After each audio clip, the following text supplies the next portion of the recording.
Deep tubewell মানে কাষত মানে সেইকাৰণে আৰ্ছেনিক মুক্তি পানীৰ কাৰণে এইটোতো ওভাৰগ্ৰাউণ্ড ৱাটাৰ হ'বতো আৰ্ছেনিক নাথাকিব সাৰফেস ৱাটাৰ হ'লেতো there will be no. And there will be 2 parallel lines, and we will also be providing water to the university. And all 19 wards will be covered. So সেইটো কথা ইয়া 3টা 7টা নহয়. Source of fund to do jaga. But scheme is one. To elevated water is over. 1 2 3 So totally we will have 50. There is already 8 currently, and 7 will be coming. So 8 ji asset tate ekta link ho jabe. So it was Okoman Maramati Police and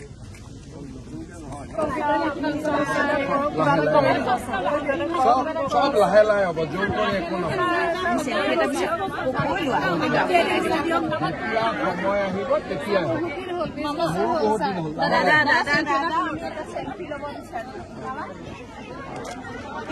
দিয়ক বাইদেউ ভালে আছে নহয়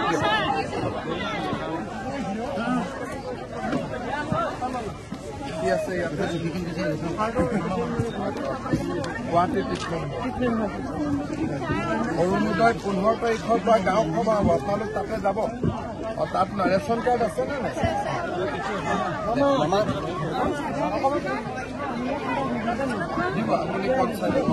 আপুনি পঢ়িব নালাগে আপুনি চাব কেনেকে চাম দেখাই নাপায় ইয়াতে ইয়াত গৰু চুৰ হৈছে গৰু চুৰ মানে মোৰ বহুত অশান্তি হৈছে মানে আপুনি ইয়াত কৈছে যে গৰু চুৰটো ধৰিব লাগে ইয়াত এইখিনি লিখা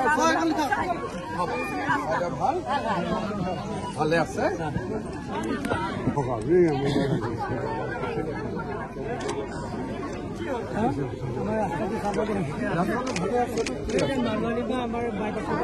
অলপ দে 2 কিলোমিটাৰ কিমান কিলোমিটাৰ বেয়া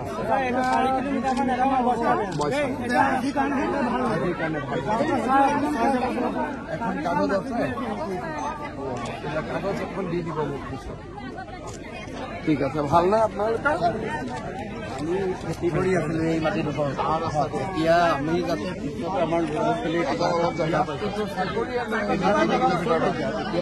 নাই কনষ্ট্ৰাকশ্যন পিৰিয়ডটো আমি যাতে কিবা এটা জয়ন্ত এখেতসকলৰ মাটি গৈছে কনষ্ট্ৰাকশ্যন পিৰিয়ডত ঠিকাদাৰে কৈ দিবি অলপ চাই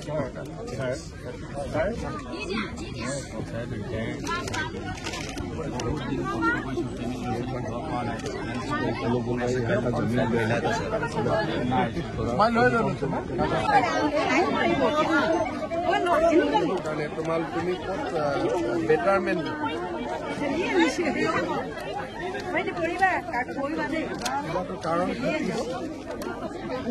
কাৰণটো কি কৈছে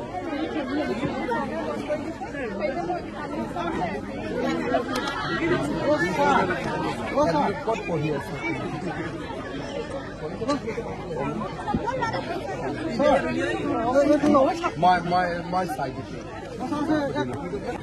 মই ইতিমধ্যে যোৰহাটৰ সভাত কৈ আহিছো যোৰহাট নগৰৰ পানী যোগান আঁচনি এখন আমি কৰিম বুলি যোৰহাটত যেতিয়া কেবিনেট হৈছিল তেতিয়া আমি সিদ্ধান্ত লৈছিলো যোৰহাটৰ বিধায়ক হিতেন্দ্ৰনাথ গোস্বামী ডাঙৰীয়ায়ো বহুত দিনৰ পৰা লাগি আছিলে ভাৰত চৰকাৰে আগবঢ়োৱা 50 কোটি টকা আৰু ৰাজ্য চৰকাৰে আগবঢ়োৱা 170 কোটি টকা সৰ্বমুঠ 220 কোটি টকা ব্যয় কৰি আমি যোৰহাট জিলাত যোৰহাট নগৰৰ বাবে এখন সুন্দৰ পানী যোগান আঁচনি নিৰ্মাণ কৰাৰ বাবে সিদ্ধান্ত লৈছো আজি ভূমি পূজনো হ'ল আধাৰশিলাও হ'ল মই ভাবো যে অহা এবছৰ 1.5 বছৰৰ ভিতৰত আমি এই আঁচনিটো সম্পূৰ্ণ কৰিব পাৰিম আৰু এখন স্যাৰ ব্ৰহ্মপুত্ৰ আঁচনি চলি আছে স্যাৰ গম পায় সেই আঁচনি অলপমান জামেলা আছে 2012 চনৰ পৰাই হোৱা আঁচনি তাত প্ৰথমৰ পৰাই কিছু কেৰুণ আছে ঠিক কৰাৰ চেষ্টা চলি আছে কিন্তু এই আঁচনিখনে যোৰহাট নগৰৰ পানী যোগান ব্যৱস্থাটো সম্পূৰ্ণ সলনি কৰিব ভোগদৈ পইণ্টত ডিপ টিউবেল দি পানী লোৱাৰ কাৰণে আৰ্ছেনিক আদিও পোৱা গৈছিলে এতিয়া ব্ৰহ্মপুত্ৰৰ পানী আমি সংগ্ৰহ কৰি পানী যোগান কৰিম গতিকে বিশুদ্ধ খোৱা পানীও পাব আৰু এই পানী যোগান আঁচনিখন অটোমেটিক হ'ব গতিকে কৰবাত প্ৰেছাৰ কমিছে কৰবাত প্ৰেছাৰ বাঢ়িছে কৰবাত পানীৰ পাইপ ফুটিছে ইয়াত লগে লগে গম পোৱা যাব আৰু লগে লগে ব্যৱস্থা ল'ব পৰা যাব আৰু যি ধৰণে আপোনালোকেও চাব পাৰে খুব ধুনীয়াকৈ স্কিমটো বনোৱা হৈছে আৰু ৰাজ্য চৰকাৰৰ পুঁজি যিহেতু পুঁজিৰ অসুবিধা নহ'ব আমি খুব সোনকালে পানী যোগান আঁচনিখন কৰি যোৰহাটৰ ৰাইজক আমি উপহাৰ দিব। 19টা ৱাৰ্ড আছে, 19টা ৱাৰ্ড সামৰি ইয়াত গোটেই 19টা ৱাৰ্ডে সামৰি লোৱা হৈছে ইয়াত আৰু 19টা ৱাৰ্ডৰ অতিৰিক্তভাৱে অসম এগ্ৰিকালচাৰ ইউনিভাৰ্চিটিকো আমি সামৰি লৈছিলো। বিমান বন্দৰকো আমি সুধিছিলো পানী নালাগে লাগিব নেকি, তেওঁলোকে নালাগে বুলি ক'লে। সেইকাৰণে আপ টু এগ্ৰিকালচাৰ ইউনিভাৰ্চিটি এই পানী যোগান আঁচনিখনে পানী দিব। ঘটনা যি দুগৰাকী ৰোগীক মেডিকেলৰ পৰা নি থৈ অহা হলে এগৰাকী কনিষ্ঠ চিকিৎসকে জিপেৰ সহায়ত 1200 টকা পৰ্যন্ত দিলে, কিন্তু সেইগৰাকী এতিয়া বৰ্তমানে তাত কৰ্মৰত হৈ আছে। তেওঁ থকা অৱস্থাত তদন্ত এইটো কেনেকুৱা ধৰণে কৰিছে? মানে আপোনালোকে কি বিচাৰিছে?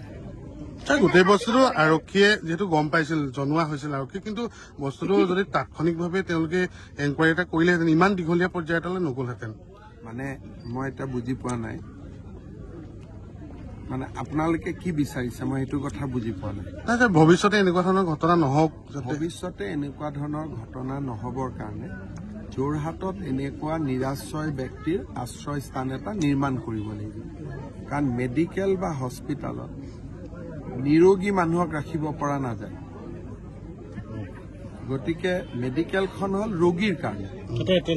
যদি ৰোগী যদি 2জন 3জন 10জন 12জন কৰি এনেকুৱা ব্যক্তি যদি থাকে আৰু জগা নাথাকিলে থাকিব, ইমানজন ৰোগীটো তাত আৰু এডমিট হ'ব নোৱাৰিব। বেমাৰী মানুহ আহিলে আমি চিকিৎসা কৰিব নোৱাৰিম।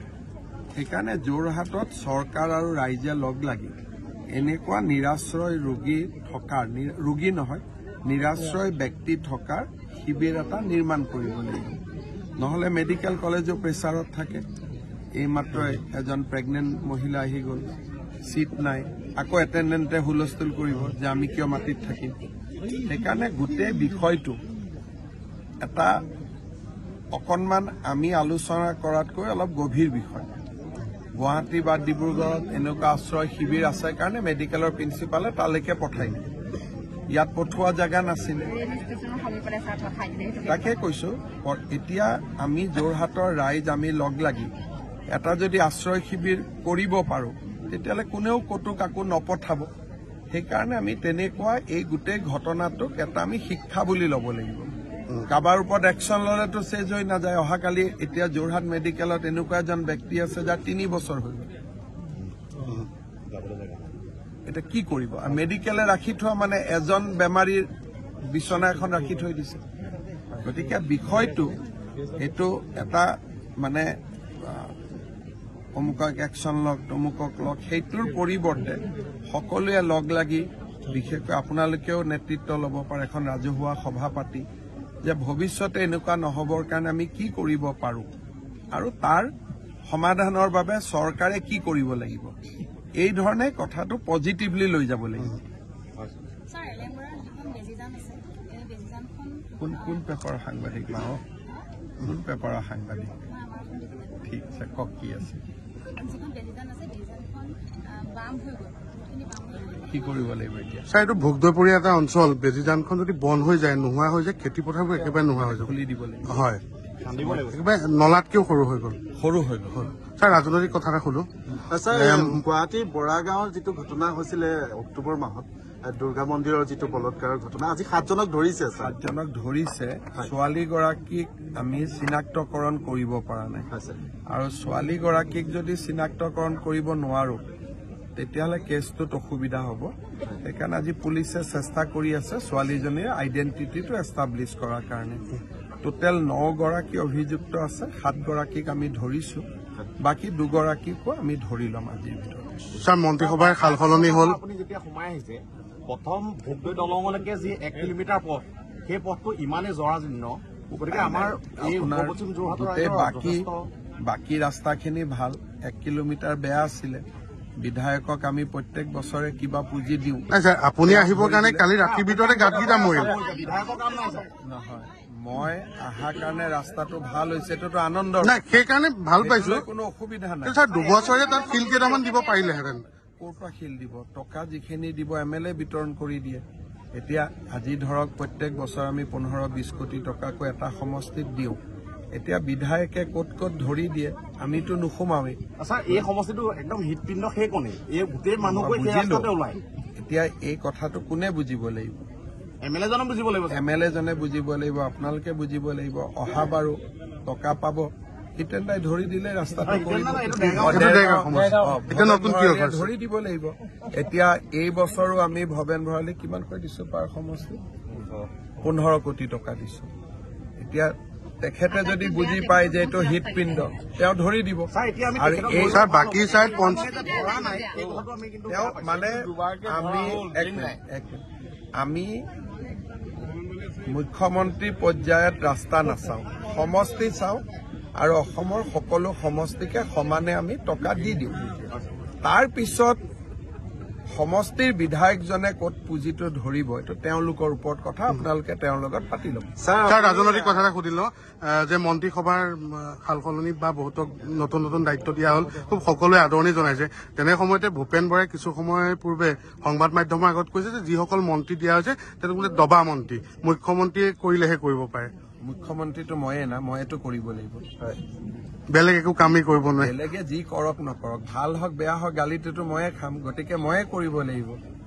গতিকে মই যদি কৰি থকাৰ কাৰণে 1.5 লাখ ল'ৰাই বিনা পইচাত চাকৰি পাইছে, মই যদি কৰি থকাৰ কাৰণে আজি ইমান ধুনীয়া ৱাটাৰ ছাপ্লাই স্কিম হৈছে, মই যদি কৰি থকাৰ কাৰণে 30 লাখ মহিলাই 10 তাৰিখে ৰাতিপুৱা বেংকৰ একাউণ্টত টকা পাইছে, আপত্তিটো কি আছে?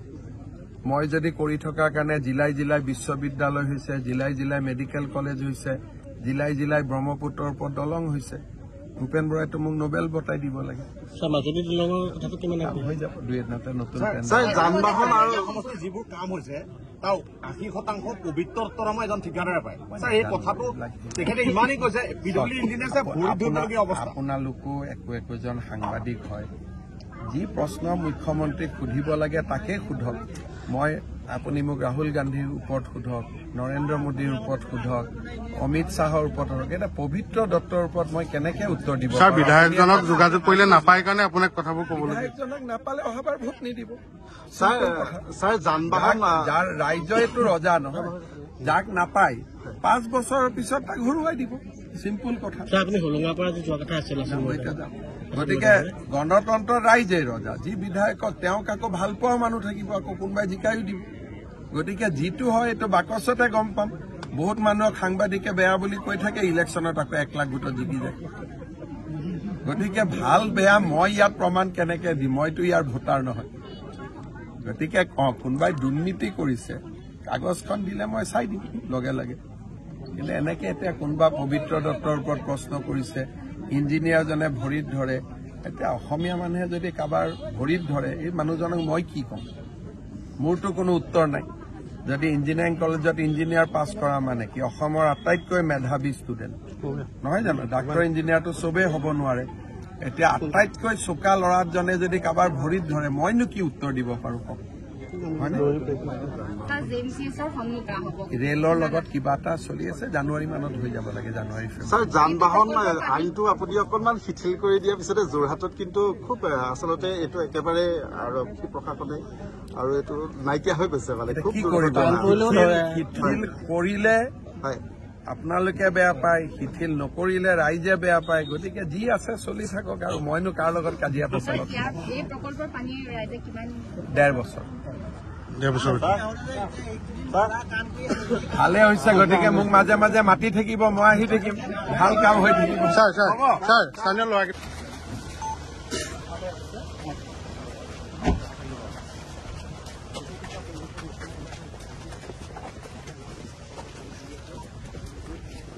কামখিনি চলি আছে।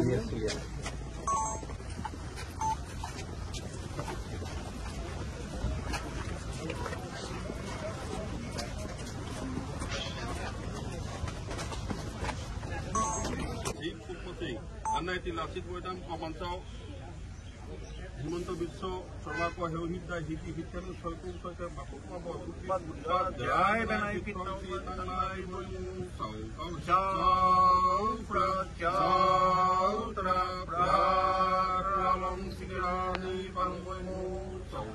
ভাল বোলে আজি বিয়লি বেলা অসমৰ মুখ্যমন্ত্ৰী ডাঙৰীয়াই ৰাজ কাৰ্য চলাবলৈ আহি এই বীৰজনাৰ এই মৈদামতে আজি দামসকলৰ প্ৰতি সেৱা জনাইছে এপাত পুষ্প দিবলৈ লৈছে তাতে যদি অনেকখিনি অপৰাধ হৈছে সকলো অপৰাধ মূল্যায়ন কৰিব লাগে তেখেতৰ নীলগৰ ঢৌ নীলগতে মাৰ নিয়াই যি মনৰ কাৰ্যলৈ ৰাইজ কাৰ্য চলাবলৈ আহিছে সেইটো তেখেতে আশীৰ্বাদ কৰিব লাগে আৰু তেখেতৰ মনত শক্তি দিব লাগে মনত বল দিব লাগে শক্তি দিব লাগে আৰু মুখত হাঁহি দি ৰাইজৰ ৰাজকাৰ্য চলাবলৈ আশীৰ্বাদ কৰিব লাগে এনেখিনি প্ৰাৰ্থনা জনোৱা হৈছে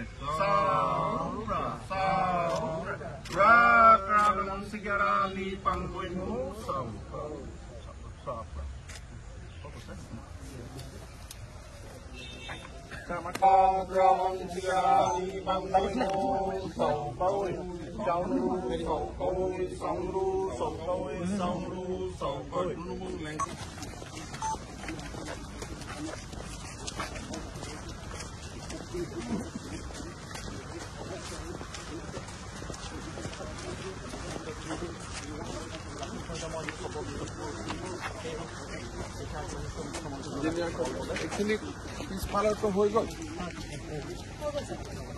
এইখিনি হওঁতে আৰু কিমান সময় লাগিব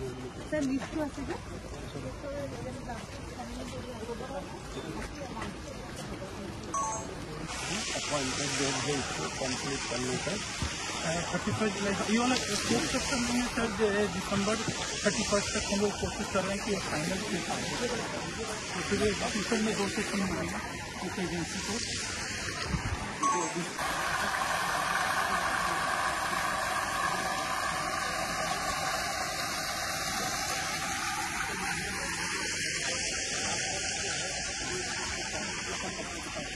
ऊपर का सर्विसिंग का काम चल रहा है एक्वास्टिक का काम बाकी है कंडीटिंग का काम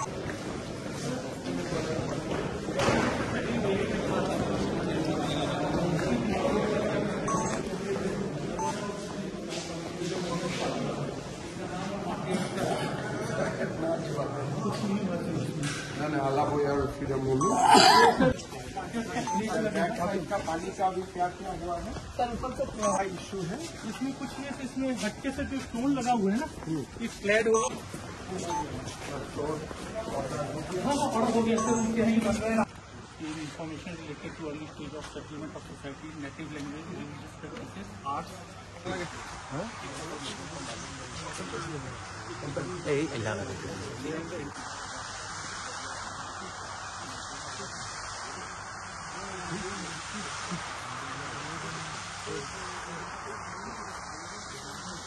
अलावा तो बहुत ही कम प्रोग्रेस किया सर वो 15% मिस्टेक से होगा अभी रोड ऊपर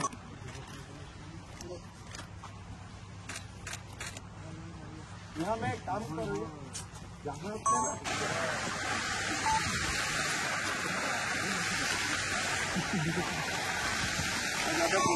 আৰু এই বাৰটাই মানে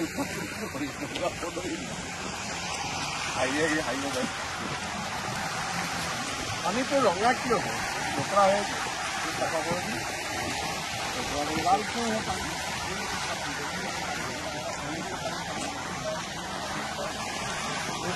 পানী পানী পানী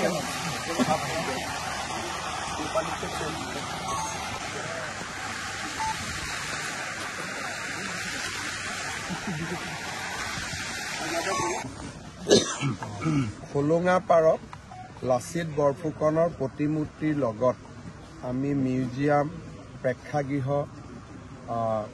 এটা মাল্টি ইউটিলিটি ষ্টেডিয়াম বিভিন্ন প্ৰকল্পটোত ইয়াত কেইবাটাও সংযোজন আছিলে আমি আশা কৰিছোঁ যে 2025 চনৰ ভিতৰত সম্পূৰ্ণ প্ৰকল্পটো আমি সমাপন কৰিব পাৰিম director museum director cultural affairs তেখেতসকলে লাগি আছে মিউজিয়ামটো সুন্দৰ কৰি উপস্থাপন কৰাৰ কাৰণে আজি মই কামখিনি চাই গ'লো মই ভাবোঁ আগষ্ট ছেপ্টেম্বৰ মাহত আমি প্ৰকল্পটো শেষলৈকে বা সমাপনৰ ফালে লৈ যাব পাৰিম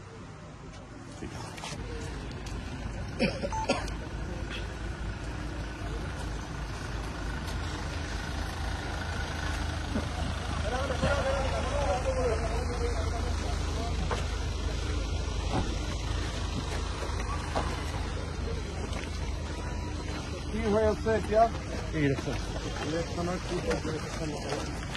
ডিচেম্বৰ খবৰ ভাল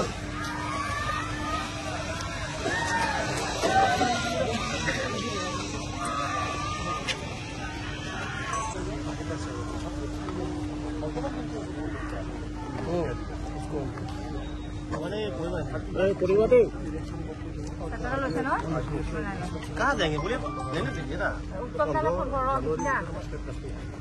মত অভিযোগ কৰছো আমাৰ ইলেকশ্যন হ'ব ইলেকশ্যন হোৱাৰ পিছত মাজত সেই তত কাপোৰ দেখিলে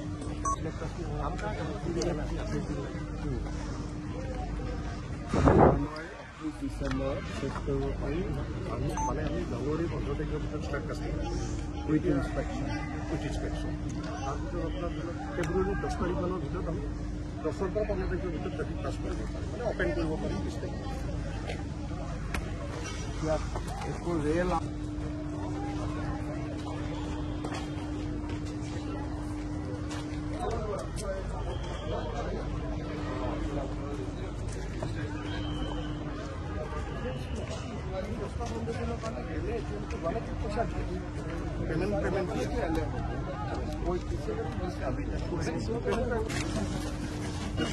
এই দুটা বস্তু আমি সাইডত কালাৰ ৰং মানে এতিয়া ক্ৰেঞ্চ গৈ আছে কাৰণে কালাৰ পাবলিক কিবা জানিলে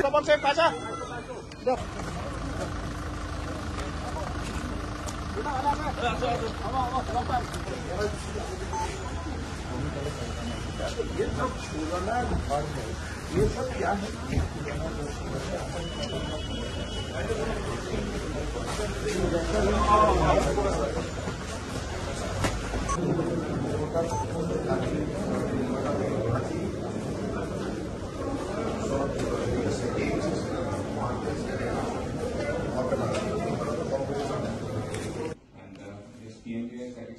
from the beginning itself when it started in 2018-19. Although we couldn't done after in the event of stars, we have been doing very well from 2022. We really started doing this, and I'm really happy to say that now we have got a lot of PMUI cases.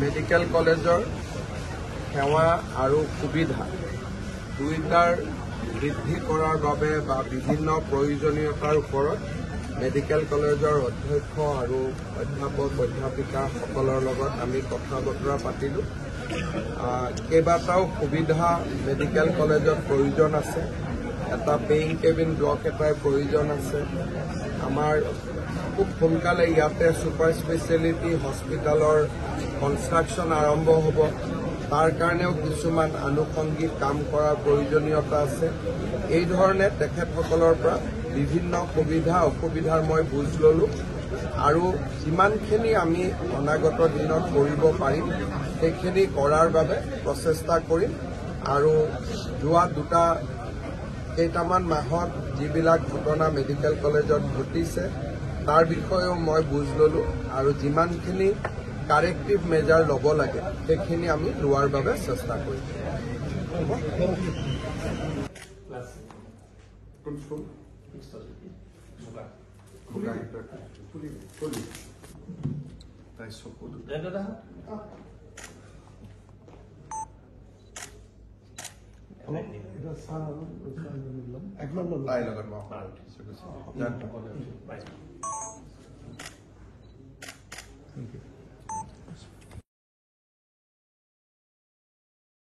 অসমে আগতে আন ৰাজ্যৰ পৰা শিকিছিলে কিন্তু আজি আমাৰ অসমে ভাৰতৰ আন ৰাজ্যবোৰৰ কাৰণে বিকাশৰ ক্ষেত্ৰত আদৰ্শৰূপে প্ৰতিষ্ঠা হৈছে আজি আমাৰ বাবে আমাৰ ৰাজ্যখনৰ বাবে এই গোটেই সময়ছোৱা হ'ল এক গৌৰৱৰ সময় আমাৰ ৰাজ্যখনক আগবঢ়াই লৈ যোৱাৰ সময় আজি ভাৰতত কোনো ৰাজ্য বিচাৰি নাপাব য'ত দুখীয়া মানুহক বিচাৰি ৰেচন কাৰ্ড দিয়া হয় য'ত দুখীয়া মানুহক বিচাৰি বিচাৰি অৰুণোদয় দিয়া হয়, যিখন ৰাজ্যত দুখীয়া মানুহক ভূমিহীন মানুহক বিচাৰি বিচাৰি মিছন বসুন্ধৰা দিয়া হয়, আমাৰ এইখন ৰাজ্য যিখন ৰাজ্যত ছোৱালীক বিনামূলীয়া ছাত্ৰ ছাত্ৰীক বিনামূলীয়াকৈ কলেজত নামভৰ্তি কৰি দিয়া হয়,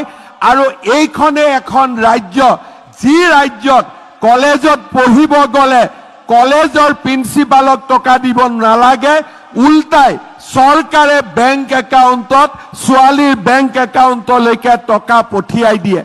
এইখনে আমাৰ ৰাজ্য যিখন ৰাজ্যত সুদীৰ্ঘ কংগ্ৰেছৰ শাসনকালত আমি দিল্লীৰ ওপৰত নিৰ্ভৰশীল হৈ আছিলো, যিখন ৰাজ্যত কংগ্ৰেছৰ শাসনকালত আমাৰ আই মাতৃসকলে সূতা আৰু কম্বলৰ কাৰণে লাইন লগাবলগীয়া হৈছিল, এইখনে আজি আমাৰ ৰাজ্য য'ত 1.5 লাখ যুৱক যুৱতীক এটকাও পইচা নিদিয়াকৈ চৰকাৰী চাকৰি দিব পৰা অৱস্থাত আহিছে। যোৱাকালি মই ফেচবুক লাইভত এটা কথা কৈছিলো, যদি অসমত কংগ্ৰেছ চৰকাৰ থাকিলেহেঁতেন নতুন নতুন ৰাকেশ পালৰ জন্ম প্ৰতিটো মাহতে হ'লহেঁতেন, প্ৰতিটো বছৰে হ'লহেঁতেন। APSCৰ পৰীক্ষা দিয়াৰ পিছত মানুহে টিভিত চালেহেঁতেন কোন মন্ত্ৰীৰ ল'ৰাই চাকৰি পালে, কোন অফিচাৰৰ খুলখালিয়েকে চাকৰি পালে। কিন্তু যোৱা 3 বছৰত কংগ্ৰেছৰ সেই দৃশ্যৰ পৰিৱৰ্তে আজি আমি এনেকুৱালৈকে ৰূপান্তৰ কৰিলো, APSC 3য়-4ৰ্থ শ্ৰেণীৰ ৰিজাল্ট দিলে মানুহে টিভিত চাই কোন তৰকাৰী বেপাৰীৰ ল'ৰাই চাকৰি পালে, কোন ঠেলা চালকৰ ল'ৰাই চাকৰি পালে, কোন ৰিক্সা চালকৰ ল'ৰাই চাকৰি পালে। অসমত কংগ্ৰেছৰ শাসনকালত যদি ৰাকেশ পালক অসমীয়া মানুহৰ বাবে উপহাৰ স্বৰূপে দিয়া হৈছিল, আজি বিজেপিৰ শাসনকালত এটকাও ঘোষ নিদিয়াকৈ 1.5 লাখ 2 লাখ নিজৰ ভৰিৰ ওপৰত নিজে থিয় দিয়া যুৱক যুৱতীক আজি আমি নিৰ্মাণ কৰি অসমৰ ৰাইজক আমি উপহাৰ দিব পাৰিছো। অসমে আগতে আন ৰাজ্যৰ পৰা শিকিছিলে, কিন্তু আজি আমাৰ অসমে ভাৰতৰ আন ৰাজ্যবোৰৰ কাৰণে বিকাশৰ ক্ষেত্ৰত আদৰ্শৰূপে প্ৰতিষ্ঠা হৈছে। আজি আমাৰ বাবে, আমাৰ ৰাজ্যখনৰ বাবে এই গোটেই সময়ছোৱা হ'ল এক গৌৰৱৰ সময়, আমাৰ ৰাজ্যখনক আগবঢ়াই লৈ যোৱাৰ সময়। আজি ভাৰতত কোনো ৰাজ্য বিচাৰি নাপাব য'ত দুখীয়া মানুহক বিচাৰি বিচাৰি ৰেচন কাৰ্ড দিয়া হয়, য'ত দুখীয়া মানুহক বিচাৰি বিচাৰি অৰুণোদয় দিয়া হয়, যিখন ৰাজ্যত দুখীয়া মানুহক ভূমিহীন মানুহক বিচাৰি বিচাৰি মিছন বসুন্ধৰা দিয়া হয়।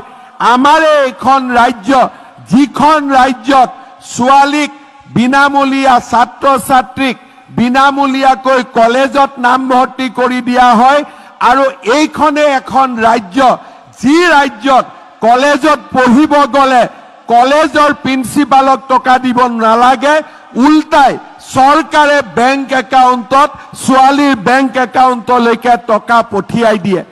এইখনে আমাৰ ৰাজ্য যিখন ৰাজ্যত সুদীৰ্ঘ কংগ্ৰেছৰ শাসনকালত আমি দিল্লীৰ ওপৰত নিৰ্ভৰশীল হৈ আছিলো, যিখন ৰাজ্যত কংগ্ৰেছৰ শাসনকালত আমাৰ আই মাতৃসকলে সূতা আৰু কম্বলৰ কাৰণে লাইন লগাবলগীয়া হৈছিল, এইখনে আজি আমাৰ ৰাজ্য য'ত 1.5 লাখ যুৱক যুৱতীক এটকাও পইচা নিদিয়াকৈ চৰকাৰী চাকৰি দিব পৰা অৱস্থাত আহিছে।